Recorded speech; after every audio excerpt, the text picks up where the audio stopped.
Live, Laugh, Lose, How to Play. This game is played with two teams.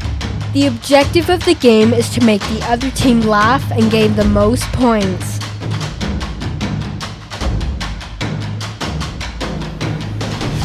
Divide all the players into two teams, and the starting team picks up 3 red joke cards and 1 purple card.